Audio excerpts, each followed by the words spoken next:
Pegaso episode 5.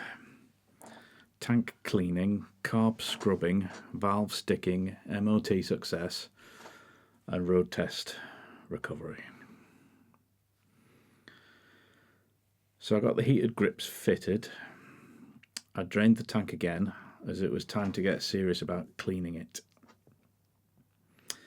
I managed to get a lot of the gloop out, and now that it's settled, you can see what we're dealing with.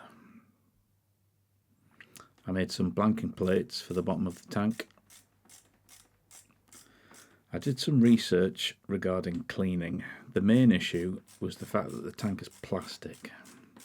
No idea what the actual plastic is made up of chemically, and I'm no chemist. Advice online often contradictory. What I didn't want to do was damage the tank, melt the tank, so I decided to start gentle and then work upwards. My first effort was warm soapy water. That did nothing. Second effort was white vinegar with some nuts to swirl round, and then bicarb to neutralise. That did very little other than make a mess with the bicarb. Then I came across a YouTube video of some Canadian fella cleaning the plastic tank for his vintage snowmobile, and he used oven cleaner with success. So I sent the boss out for a tin of Mr. Muscle, not a sponsor. Now this was a punt, as I had no idea what the chemical result would be, so try at your own risk. It says do not use on plastic on the can, but I figured they were covering themselves for expensive kitchenware disasters. Anyway, I went for it, coated the inside with foam, and due to working commitments, left it for 48 hours. To my amazement, it worked. I made a garden water feature, rinsing the tank thoroughly, and moved on to the next hurdle. Then I removed the carbs and gave them what I thought was a thorough clean, while berating myself for having been dumb enough to run the bike before having had a good look in the tank. You live and learn. I could not get it to fire. I tried cleaning the carbs again, attempting to familiarise myself with every nook and cranny of them, proving passageways with carb cleaner, compressed air and guitar strings. I still could not get the flipping bike to run. It was laughing at me. Around this time, my video camera started randomly dropping out of record and turning off, which was cheering me right up. I think due to a combination of dodgy power supply and worn out battery, so footage of the next bit is sparse. Sorry about that. After much huffing and puffing, I eventually compression tested the engine, only to discover that it has no compression, or it had no compression. So the question was, how can it have no compression? It was running not so long back, so I double checked my measurement and still nothing.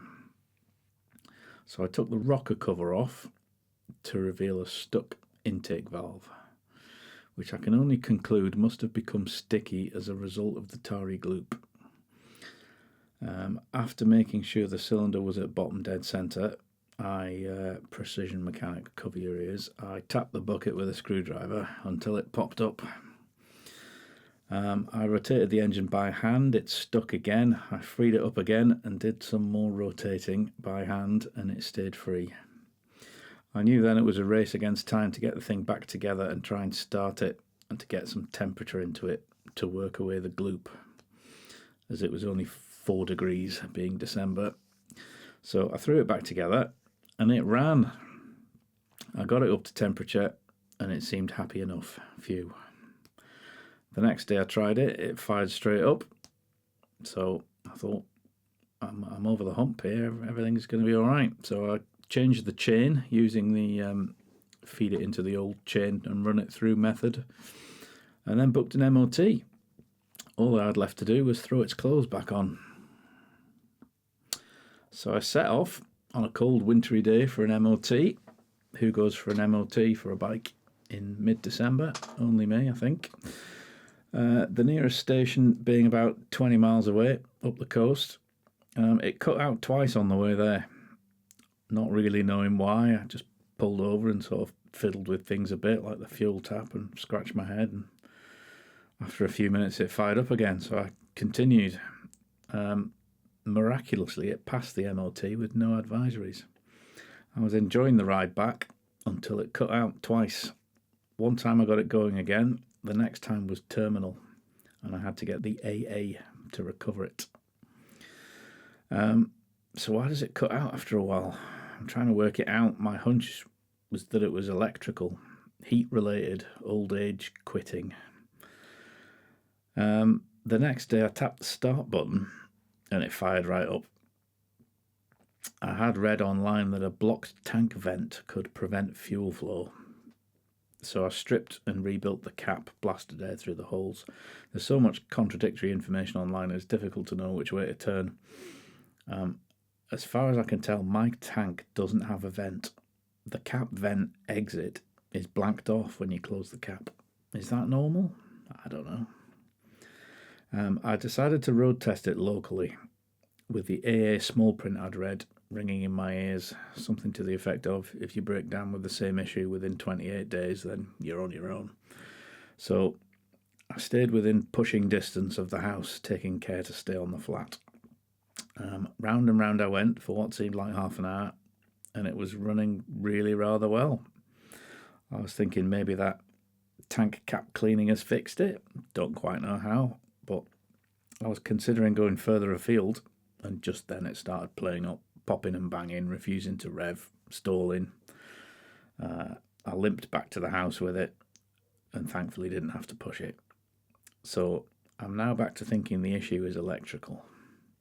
The manual has some very comprehensive instructions for testing the electrical system. Hopefully I will find an obvious smoking gun. So that's my next port of call. Hopefully there's something obvious and it's just that. You know, if I'm trying to fault find something that only happens when it gets to a certain temperature after half an hour of riding under load, then that's going to be a whole other frustrating ball game. But hopefully there's just something, an obvious smoking gun. Let's hope for that. On the plus side, despite the conking out anxiety, I really enjoyed riding it. It was a good fun, the fun I'd hoped it would be. The quest for reliability continues. Over and out.